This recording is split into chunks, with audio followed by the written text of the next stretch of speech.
Teman-teman pers, selamat malam Bapak Wakil Bupati. Senang sekali Bapak bisa bergabung pada video conference malam hari ini. Kami akan melaporkan bahwa pada hari ini ada penambahan baru 3 orang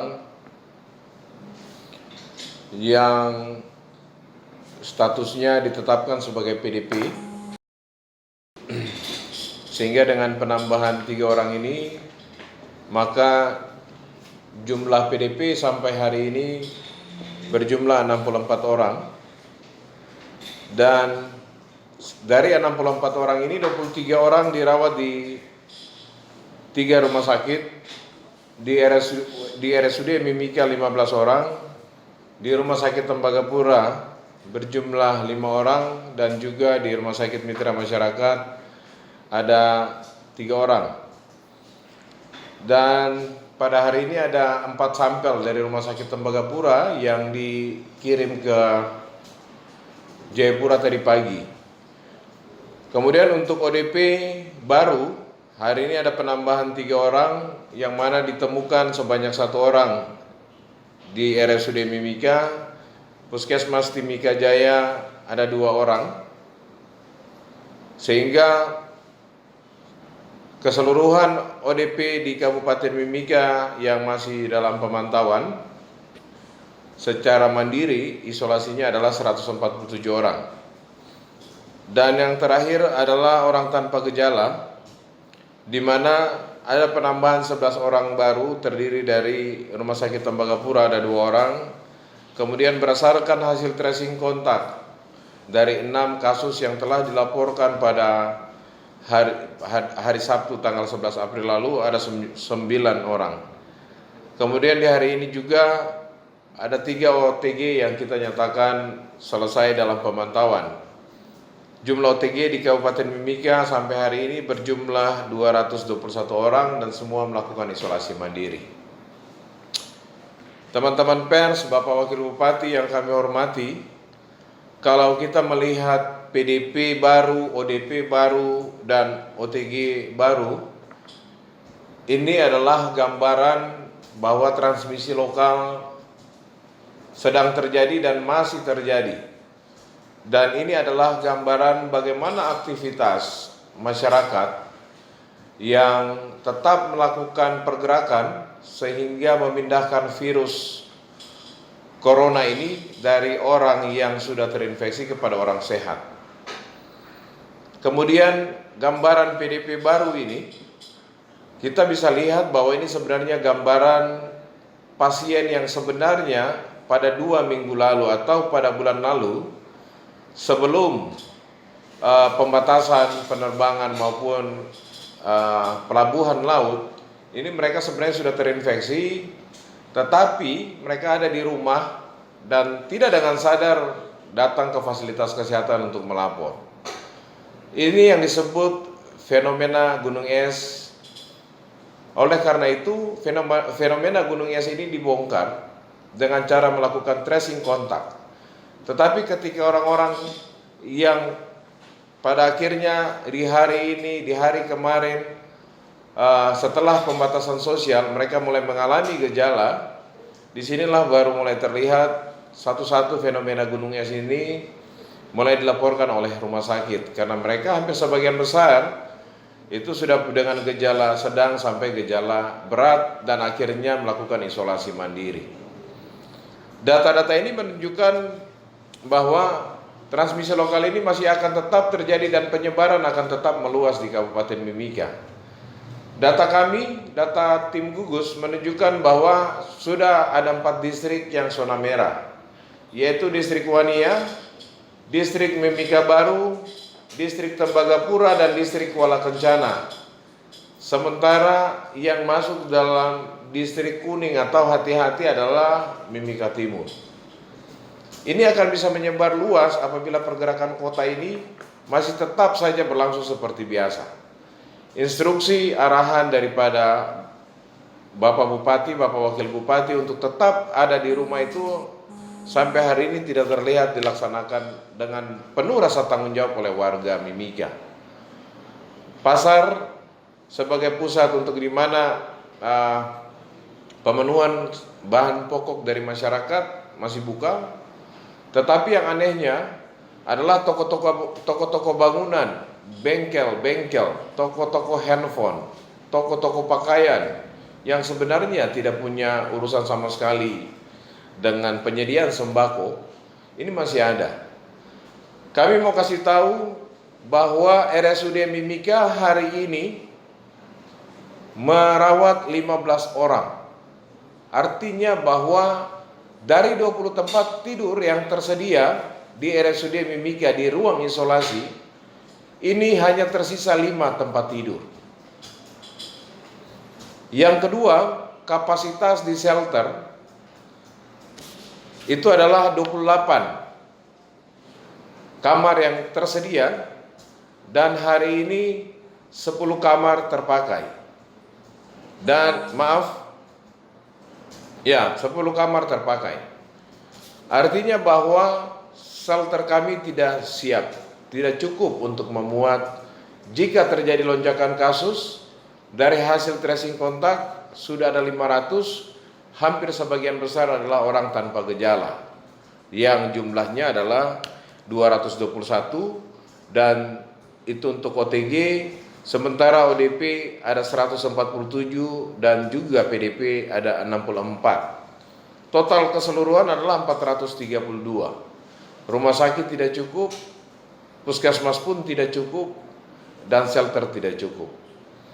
Oleh karena itu, dengan bertambahnya PDP baru, ODP baru, dan OTG baru, melalui teman-teman pers, saya sangat berharap wilayah-wilayah merah, terutama kelurahan-kelurahan yang beberapa waktu lalu sudah kami sebutkan, Koprapoka, Inauga, Pasar Sentral, ini menjadi wilayah yang merupakan sentinel, di mana jika wilayah ini bisa dilakukan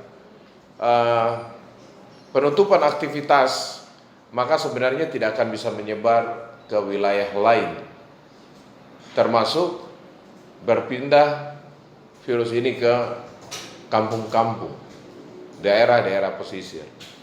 Mungkin itu saja yang bisa kami sampaikan gambaran hari ini kepada teman-teman pers, dan juga sekaligus bentuk laporan kepada Bapak Wakil Bupati yang malam ini boleh bergabung bersama-sama dengan kami. Ya, selamat malam Bapak, assalamualaikum Pak Wakil Bupati dan rekan-rekan semua. Ini ada pertanyaan dari rekan-rekan mengenai PSBB. Ini masih pengajuan, tetapi mulai hari ini sudah ada penutupan jalan.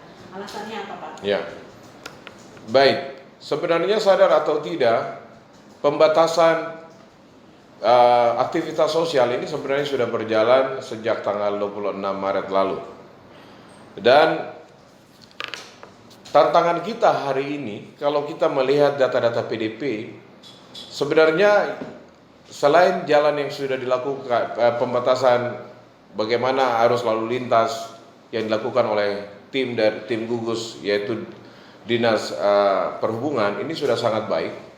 Nah, semestinya para lurah, RT, RW ini mengambil bagian untuk melakukan pembatasan di wilayah RW dan RT. Data kami ini menunjukkan bahwa dari hasil tracing, ternyata di dalam rumah mereka yang sudah ditetapkan statusnya sebagai PDP, mereka melakukan aktivitas seperti biasa. Bahkan ada beberapa orang yang tidak melakukan ibadah di gereja ketika ditutup, tapi mereka berkunjung untuk melakukan ibadah-ibadah persekutuan di rumah-rumah. Ini menjadi persoalan. Saya pikir ini butuh kedewasaan masyarakat Mimika. Saya mau sampaikan bahwa di malam hari ini hanya tersisa 5 tempat tidur. Seperti itu. 5 tempat tidur tersisa di RSUD Mimika. Di RSMM 3 yang dirawat, maka berarti itu sudah penuh. Kalau masa inkubasi ini hanya 1, 2, 3 hari tidak masalah. Masa inkubasi ini 14 hari, tetapi kita menghitung doubling time-nya atau penggandaannya bisa sampai 20 hari.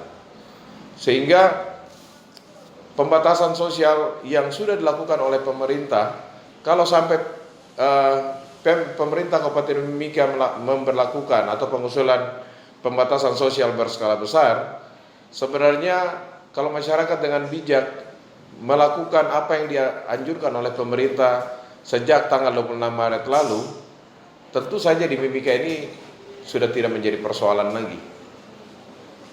Kalau sampai PSBB atau pembatasan sosial berskala besar dilakukan di Kabupaten Mimika oleh pemerintah, itu bukan karena tidak dalam rangka untuk mempersulit atau menyusahkan masyarakat, tapi sebenarnya dalam rangka bagaimana menyelamatkan orang supaya tidak tertular. Karena penularan ini terlalu gampang, terlalu mudah. Oleh karena itu tetap tinggal di rumah, kalau keluar rumah menggunakan masker itu menjadi hal yang terpenting. Tetapi dalam situasi wabah seperti ini mestinya orang tidak perlu keluar rumah. Demikian. Pak, ini masih pertanyaan dari rekan-rekan. Tadi siang ada pertemuan Bupati untuk penetapan status darurat. Maksudnya bagaimana, Pak? Jadi tadi siang tidak ada pertemuan untuk pembahasan PSBB. Saya pikir kami menunggu apakah besok atau dalam beberapa hari ke depan nanti pasti akan undangannya juga pasti akan disampaikan, baik, dan rapat tersebut pasti dipimpin oleh Bapak Bupati, Bapak Wakil Bupati, Forkopimda yang hadir. Saya pikir begitu. Nah, ini juga terkait komentar Bapak Bupati, seluruh toko harus tutup 24 jam selama 14 hari. Apakah ada jaminan dari pemerintah untuk seluruh kebutuhan pokok warga Timika ini akan dipenuhi? Sedangkan RT-RT banyak yang mendahulukan kerabat untuk pemberian bantuan. Iya, kami pikir bahwa sampai hari ini pemerintah pertama telah mengeluarkan kebijakan untuk toko dibuka dari jam 6 pagi sampai jam 14.00, jam 2 siang. Tetapi faktanya masyarakat tidak bisa bekerja sama, karena setelah jam 2 siang aktivitas itu jalan seperti biasa. Saya pikir hari ini Bapak Wakil Bupati langsung juga terjun ke lapangan untuk menegur, memberikan nasihat, saran kepada masyarakat yang masih beraktivitas di luar rumah setelah jam 14.00. Kalau misalnya saja setelah instruksi Bupati kemarin itu berjalan, maka kalau semua patuh, PSBB ini mungkin tidak akan diberlakukan seperti itu. Ini transmisi lokal sudah terjadi. Hampir setiap hari ada 3-5 PDP baru. Tidak mungkin ini kasus dari luar. Ini adalah orang-orang yang tadinya tidak sakit dalam 2 minggu terakhir, tapi tetap bergerak, pada akhirnya sakit, ditemukan di rumah sakit. Jadi seperti itu. Saya pikir di semua wilayah di dunia, di Indonesia, ini wabah nasional. Ini wabah nasional. Kita sadar betul perekonomian terpuruk, tetapi sebenarnya untuk memulihkan perekonomian itu masyarakat harus bisa bekerja sama dengan pemerintah. Pemda Kabupaten Mimika, Bupati, Wakil Bupati itu sudah menunjukkan komitmen. Sembako didistribusikan pada distrik-distrik untuk mencukupi ketersediaan 9 bahan pokok, bahan makanan masyarakat. Artinya bahwa inilah keseriusan pemerintah. Sehingga kalau misalnya PSBB harus diberlakukan, PSBB ini kan belum diusulkan, tetapi kalau sampai disetujui oleh Menteri Kesehatan, maka ya kita harus sama-sama menghadapi ini. Tujuannya untuk keselamatan demi kesejahteraan rakyat Mimika. Saya pikir itu tanggapan saya. Baik Pak, pertanyaan berikutnya soal rapid test massal. Kendalanya apa hingga belum dijalankan? Baik, rapid test sebagaimana arahan dari Kementerian Kesehatan itu ditujukan kepada 1. Pasien dalam pengawasan, orang dalam pemantauan, dan orang tanpa gejala. Yang kedua, ditujukan kepada semua tenaga kesehatan yang memberikan pelayanan kepada masyarakat, baik masyarakat yang sudah ditetapkan statusnya sebagai PDP, ODP maupun OTG, tetapi tenaga kesehatan yang juga memberikan pelayanan ketika wabah ini sampai ke daerah-daerah. Dan yang ketiga adalah tes massal. Kami memang sampai hari ini memesan rapid test. Kami mendapat dari Dinas Kesehatan Provinsi Papua. Kemudian kami bekerja sama dengan RSUD Mimika untuk secara bergantian bisa menentukan prioritas. Kenapa prioritas ini dilakukan? Karena memang rapid testnya terbatas. Kenapa terbatas? Karena memang stok di pusat pun tidak ada. Kami masih tetap berharap supaya rapid test yang kami pesan bisa datang dalam waktu dekat, sehingga rapid test sebagaimana tujuannya dengan 3 sasaran tadi itu betul-betul bisa dilakukan. Tetapi hari ini kami mau menyampaikan dari semua pasien yang dinyatakan sehat dan selesai dalam masa pemantauan, itu adalah bentuk bagaimana kriteria siapa yang harus dites. Jadi sudah lebih daripada 20 orang yang dinyatakan sehat, itu dengan hasil pemeriksaan terakhir selain tanda dan gejala itu diperiksa oleh dokter, tapi juga dipastikan dengan rapid test. Rapid test yang hari ini juga kami lakukan untuk mereka yang melakukan kontak erat dekat, resiko tinggi, ditemukan beberapa yang positif, kami sudah merujuk ke rumah sakit umum daerah untuk kemudian diperiksa. Perlu kami laporkan bahwa terima kasih banyak kami sampaikan kepada Bapak Wakil Bupati yang sudah boleh memfasilitasi salah satu tenaga medis yang mana untuk mengambil VTM, virus transport medium, yang berjumlah 2.000 paket, untuk kemudian tentu saja VTM ini akan sangat membantu kami di Mimika dengan melihat jumlah PDP, ODP dan juga OTG. Nah, ini bisa tentu saja dengan ketersediaan VTM ini maka bisa cepat untuk memastikan orang ini terinfeksi atau tidak. Nah Pak, bisa tolong jelaskan terkait transmisi lokal, kemudian juga apakah benar Nawaripi termasuk zona merah? Ya, kita mungkin pada kesempatan ini kami sampaikan, dibilang outbreak atau kejadian luar biasa, itu salah satu kriterianya jika dalam rentan waktu tertentu ternyata tidak ditemukan kasus, tetapi dalam periodenya ditemukan satu kasus dan bisa terkonfirmasi secara laboratorium dan juga pemeriksaan kesehatannya, tanda dan gejala mendukung,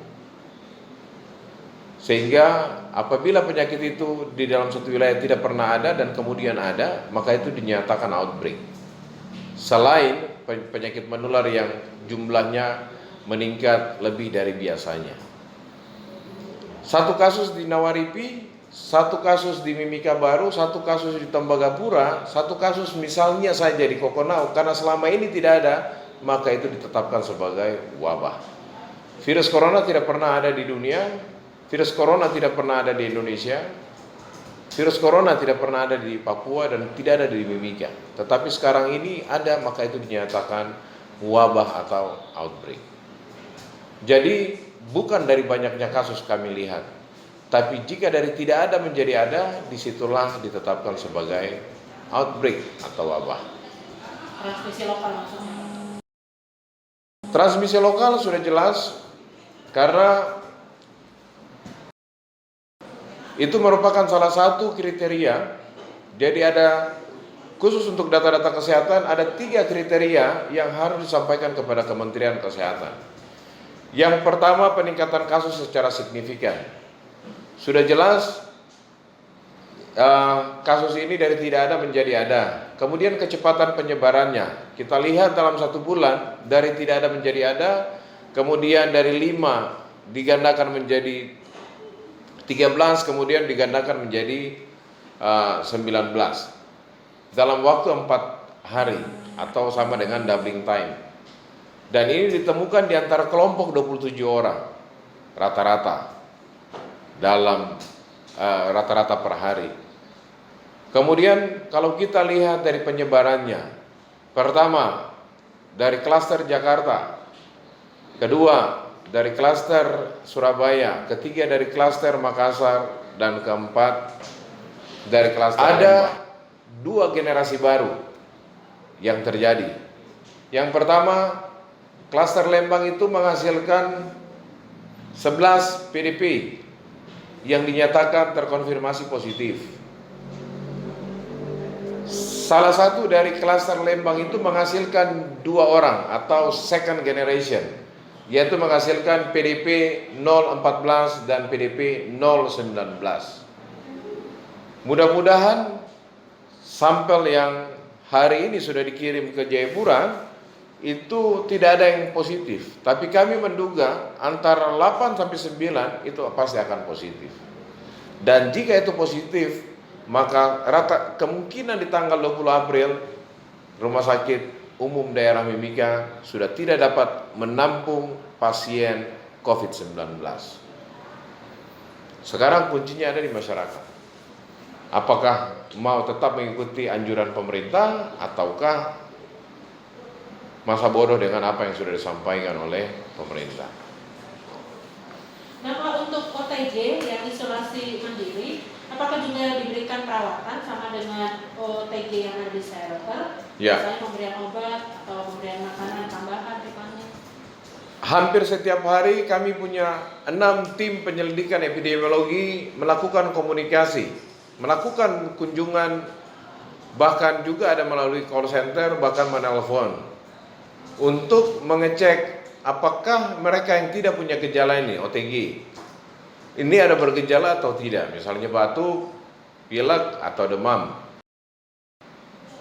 Demikian pula pada ODP. Jadi ini wajib hukumnya. Teman-teman pers sekalian, sampai sore ini sudah 432. Kalau misalnya besok ada terjadi penambahan rata-rata hanya 9 kasus yang positif, maka tracing lebih kurang akan menghasilkan hampir 500. Jadi nanti kita akan, status kita ini bisa OTG, PDP, dan ODP bisa mencapai lebih di atas 1000. Saya mau sampaikan contoh dari kasus PDP 003. Itu total kontak tracingnya adalah 200. Padahal itu satu kasus positif. Itu mencapai 200 dan itu tracing kontak terbanyak. Dari 19 kasus yang sudah dinyatakan positif, rata-rata pergerakan mereka yang dengan gejala itu akan pertama pergi ke vaskes, terutama di klinik-klinik. Kedua ke puskesmas. Dan ketiga tidak sembuh, terakhir adalah di rumah sakit. Hampir 1 orang PDP ataupun mereka yang sudah dinyatakan positif ketika tracing, riwayat kontaknya sekurang-kurangnya dia ada di 5 tempat. Dia ada di tempat peribadatan, ada di tetangga, ada di pasar, ada di supermarket, dan terakhir ada di fasilitas kesehatan. Itu fakta lapangan yang ditemukan. Kami sedikit curiga bahwa dari sekian OTG, taruhlah malam ini OTG ada 221. Kemungkinan mereka yang menularkan adalah 5% dari jumlah itu. Polanya sama dengan PDP yang dinyatakan positif dari jumlah rata-rata 1,27 orang, atau taruhlah 1 orang, itu dia akan berkontribusi kepada 27 orang yang ditetapkan statusnya ODP, PDP, dan OTG. Artinya bahwa sekarang ini ketika 27 orang berkumpul, kemungkinan di antara mereka adalah 1 orang pasti positif. Entah dengan gejala maupun entah tanpa gejala. Kami pikir itu.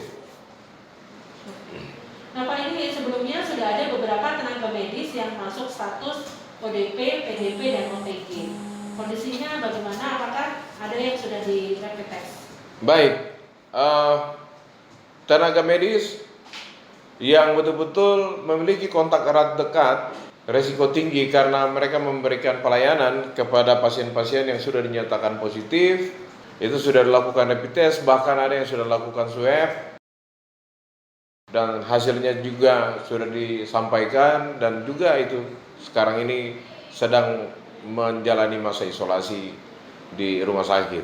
Tetapi para tenaga kesehatan dengan gejala ringan, mereka untuk tetap diminta agar melakukan isolasi mandiri. Kita coba memprioritaskan tenaga-tenaga kesehatan ini supaya ketika kemungkinan terburuk, kami tidak kehabisan tenaga. Pak, terbatasnya fasilitas kamar di RSUD untuk menangani pasien COVID. Nah, langkah tim gugus atau pemerintah untuk memenuhi hal ini ketika terjadi lonjakan pasien bagaimana, Pak? Ya, saya pikir nanti besok kami akan menyampaikan ini kalau misalnya ada pertemuan, tentu saja arahan dari Bapak Bupati, Bapak Wakil Bupati. Tetapi kami dengan Pak Direktur sudah punya rencana jika kalau tempat tidur kosong, maka RSUD Mimika khusus untuk COVID. Sementara kita coba memanfaatkan vaskes-vaskes yang lain, rumah-rumah sakit swasta untuk bisa menangani. Jadi ada skenario untuk pengalihan pelayanan penyakit yang non-COVID ke fasilitas kesehatan yang lain. Tetapi itu setelah besok dalam atau 1-2 hari ke depan jika ada pertemuan untuk pembahasan PSBB dan ada arahan dari Bapak Bupati maupun Bapak Wakil Bupati. Mengenai PSBB, Pak, skenario Pemkab Mimika sendiri bila PSBB ini tidak disetujui oleh Menteri Kesehatan bagaimana? Ya, kami tidak tahu. Yang jelas sebagai instansi teknis kami dari Dinas Kesehatan karena bukan cuma data kesehatan tapi ada 3 unsur penting, yaitu misalnya kesiapan pemerintah daerah dalam menyiapkan jaring pengaman sosial. Jadi social safety net harus disiapkan, tapi saya pikir Bapak Wakil Bupati sudah lebih dulu menyampaikan ini ke Kementerian Sosial dan juga Kementerian Dalam Negeri. Tergantung bagaimana nanti rapat yang akan dilaksanakan terkait dengan PSBB karena ada beberapa kriteria. Dan saya pikir tim gugus secara terpisah terkait dengan social safety net ini sudah dibahas. Kemudian juga terkait dengan data-data kesehatan ini sudah disiapkan. Oke Pak, ini masih juga terkait PSBB Pak. Apakah tim gugus sudah mengirim beberapa syarat PSBB yang masih kurang sesuai pedoman? Dan bila sudah, bagaimana tanggapan dari Kementerian Kesehatan? Kami belum mengirim. Beberapa waktu lalu itu tim gugus mendahului. Ternyata ada beberapa kriteria, jadi mendahului kebijakan, mendahului pedoman yang sudah ditetapkan sehingga hanya dengan menyiapkan data, tapi data kita kan sudah cukup. Data yang pertama adalah tadi itu. Jumlah kasus yang ditemukan dari hari per hari dan kemudian menunjukkan ada peningkatan. Yang kedua adalah menyiapkan data-data yang bisa memastikan bahwa itu transmisi lokal. Yang ketiga adalah sebaran atau distribusi infeksi ini ke wilayah lain. Oke. Nah ini kira-kira bagaimana solusi bagi warga yang menggantungkan hidup dari penghasilan harian? Ya, saya pikir bahwa pemerintah pusat sudah dalam pembatasan sosial berskala besar itu kan salah satunya adalah Pemda sudah harus memperhitungkan jaring pengaman sosial atau social safety net, dan di Kabupaten Mimika melalui arahan dari Pak Bupati, Bapak Wakil Bupati sendiri sudah mendahului itu, suratnya juga sudah disampaikan kepada Kementerian Sosial. Nah, kami pikir bahwa mau tidak mau, suka tidak suka, ini harus dilakukan. Kembali lagi, jika kalau masyarakat patuh sejak pembatasan sosial ini dilakukan pada mulai dari bulan lalu, akhir bulan lalu, maka sebenarnya kita tidak perlu sampai pada titik ini. Namun harus diingat bahwa contoh di daerah lain, di dalam surat yang dikeluarkan oleh Pak Menteri Kesehatan, pembatasan sosial berskala besar itu dengan memperhatikan titik-titik atau wilayah-wilayah strategis, usaha-usaha strategis mana yang bisa dilakukan dan mana yang harus ditutup dan mana yang harus tetap bisa dibuka, tetapi dengan kemudian bisa mengatur itu supaya memastikan tidak terjadinya penularan dari orang ke orang pada tempat itu ketika PSBB itu diberlakukan. Jadi saya pikir dalam keputusan Menteri Kesehatan ini sudah disebutkan secara jelas ada pertimbangan-pertimbangan tertentu bahwa baik wilayah maupun usaha-usaha yang harus bisa mendorong mempertahankan ekonomi di wilayah tersebut, maka itu harus dipertimbangkan dengan baik, termasuk menjaga karyawan atau pekerja yang sedang bekerja. Oke, kalau teman-teman masih ada yang tanya bisa lanjut ya. Nah ini Pak, beredar informasi cukup banyak nih Pak pertanyaan apa? Beredar informasi di Tembagapura ada 2 orang yang tiba-tiba pingsan dan kejang. Apakah informasi ini benar terkait COVID Pak? Saya pikir kami dengan teman-teman di wilayah Tembagapura, baik di rumah sakit maupun di Industrial Public Health Malaria Controlnya, kami sudah sepakat bahwa akan ada komunikasi intensif jika terjadi sesuatu. Sampai malam ini kami tidak menerima laporan, atau dalam 2 hari terakhir kami tidak menerima laporan apapun. Siapa tahu orang bisa kelelahan, kan bisa juga ini. Apakah dokter ini kehilangan Pak ditulis di sini sudah sampai di Timika Pak, karena dilihat katanya sudah ada penyerahan paket-paket di Ya betul, Bapak Wakil Bupati terima kasih. Ada 2.000 paket VTM yang datang, 1.000 di RSUD dan 1.000 akan menjadi stok kabupaten di instalasi farmasi kabupaten. Oke. Kemudian tenaga kesehatan yang diisolasi di rumah sakit itu positif atau bagaimana? Kemudian dokter atau perawat Pak? Ya, masih menunggu hasil pemeriksaan ya. Mohon petunjuk arahan dari Bapak Wakil Bupati, mungkin mau menambahkan. Pemeriksaan tentang segala macam dengan kesehatan masyarakat. Ya, sudah kita lakukan, termasuk fasilitas. Kita pertanyaan tentang fasilitas. Kalau fasilitas seperti tadi Pak Rino sampaikan, bahwa kemungkinan besar minggu depan kita sudah habis tempatnya. Kalau misalnya kita terus tidak disiplin seperti begini. Nah sekarang harus kita lakukan. Tentunya pemerintah menyiapkan fasilitas.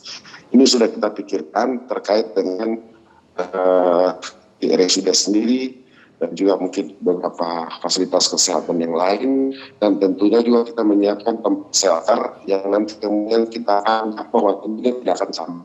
Yang pertama, penyemprotan dan lain-lain, hidup sehat oleh masyarakat. Ini yang penting harus dilakukan. Yang kedua tentang ketahanan ekonomi. PSBB ini terjadi. Bagaimana ketahanan ekonomi? Pemerintah kabupaten sudah melaksanakan beberapa hal. Salah satu antara lain misalnya pengurangan pajak yang dilakukan oleh pemerintah kepada pengusaha. Yang kita sekarang mendata semua pengusaha UKM. Apa yang harus mereka buat UKM ini di dalam pelaksanaan ketahanan ekonomi mereka. Yang berikut, kalau yang berikut jaringan jaringan sosial. Jadi kalau keamanan jaringan sosial kita sudah lakukan. Mungkin saya kira bagaimana kita memberikan pembagian sembako dan lain-lain kepada masyarakat di pedalaman. Hanya sekarang kita baru memulai dengan masyarakat yang di pedalaman. Karena masyarakat pedalaman ini kan betul-betul tidak keluar. Mereka di tempat sana mereka tidak punya usaha. Ya, kita harus memberikan prioritas dulu kepada mereka. Masyarakat di kota, secara khusus di distrik Mimika Baru, Iya dan lain-lain yang di sekitar sini.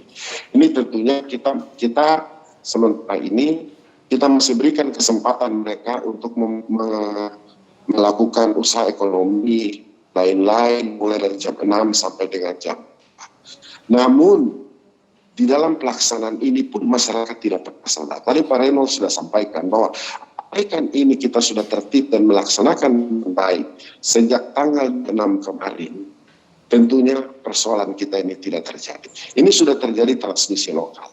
Kalau sudah terjadi transmisi lokal, tentunya pemerintah akan membuat berapa kebijakan yang tentunya kita berusaha untuk bagaimana masyarakat lebih sayang pada masyarakat. Kita perhatikan ini masyarakat. Jadi masyarakat jangan berpikir bahwa pembatasan sosial ini itu terus masyarakat itu tidak dipikirkan oleh pemerintah, tidak diperhatikan. Atau pemerintah dengan sengaja memisahkan masyarakat. Tidak seperti itu. Masyarakat berusaha dengan sebaik mungkin, pemerintah berusaha sebaik mungkin untuk memberikan fasilitas dengan masyarakat. Tapi pemerintah kan sudah menyuarakan jalan, ya kan, dari kerumunan, jangan bersentuhan, cuci tangan, dan lain-lain itu tuh hal-hal yang sebenarnya kalau kita sudah hukum dengan baik, tentunya kita tidak akan lebih tegas lagi. Nah, terpaksa masyarakat tidak disiplin, tentunya kami mau memastikan baik keras. Hari ini saya langsung, kami mulai blokir beberapa jalan. Mulai besok kita akan luas blokir jalan. Hari ini saya sendiri gerak budi. Oke lah. Tangan saya besar, saya pukul pintu. Kenapa? Ternyata masyarakat semua berkerumun itu hanya karena togel. Mereka semua orang kumpul itu karena togel. Ini tangan saya masih sakit ini. Karena saya harus menggerebek sendiri itu togel yang begitu masyarakat banyak. Harus saya tampilin buat masyarakat. Kasih dan terjadi banyak sekali orang asli Papua yang harus melaksanakan aktivitas seperti ini. Saya sedih sekali. Saya kira mulai besok mungkin kita mulai lebih tegas dan tiap hari akan tegas. Dan apabila sampai Pak Bupati menyatakan bahwa yang bila perlu dan kita tutup 24 jam, katakan demikian, akses itu hanya karena memang rasa emosional ya. Ini timika seperti kayak begini, tapi masyarakat masih merasa biasa-biasa saja. Ini persoalannya. Jadi di sini kesadaran disiplin masyarakat yang harus kita lakukan. Dan kami akan lakukan secara bertahap terus. Saya berharap media saya berharap memberikan terus sosialisasi kepada masyarakat bahwa tolong kita ini sudah pada posisi seperti ini. Jaga kita semua. Kita sayang diri kita sayang keluarga kita sayang.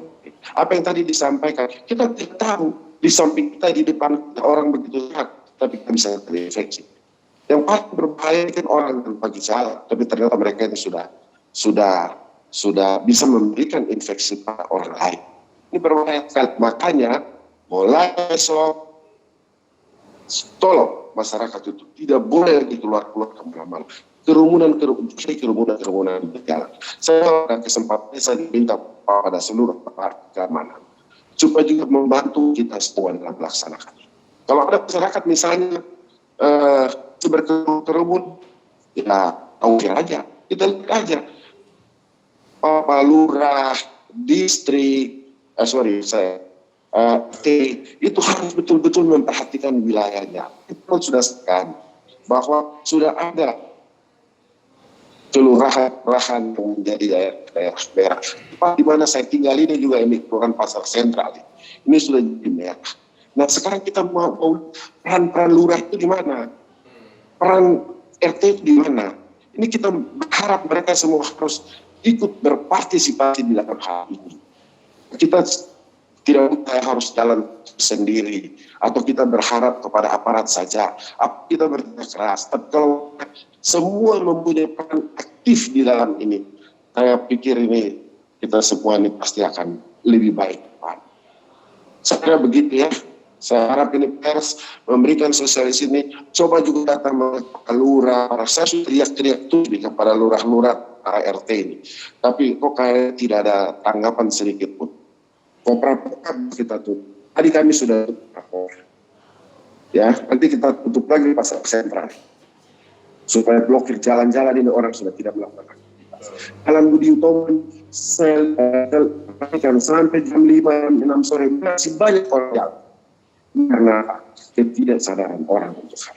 Ya saya minta maaf, besok pukul 2 kalau kita melihat kalian semua sampaikan ya, ada yang naik angkut umum, ada yang sebagai objek terkesan dengan kita turunkan. Silakan. Semua orang pakai masker. Kita akan sweeping masker. Ini semua akan kita lakukan secara bertahap terus sampai orang semua sadar akan hal ini. Dan saya juga besar, saya tadi perhatikan juga banyak kita sendiri melakukan sweeping kemana-mana, tapi kita sendiri tidak pakai masker. Untuk itu saya harap mulai dari pegawai negeri, kita mulai para ASN mulai tiap hari pakai masker, di jalan pakai masker, di tempat umum pakai masker.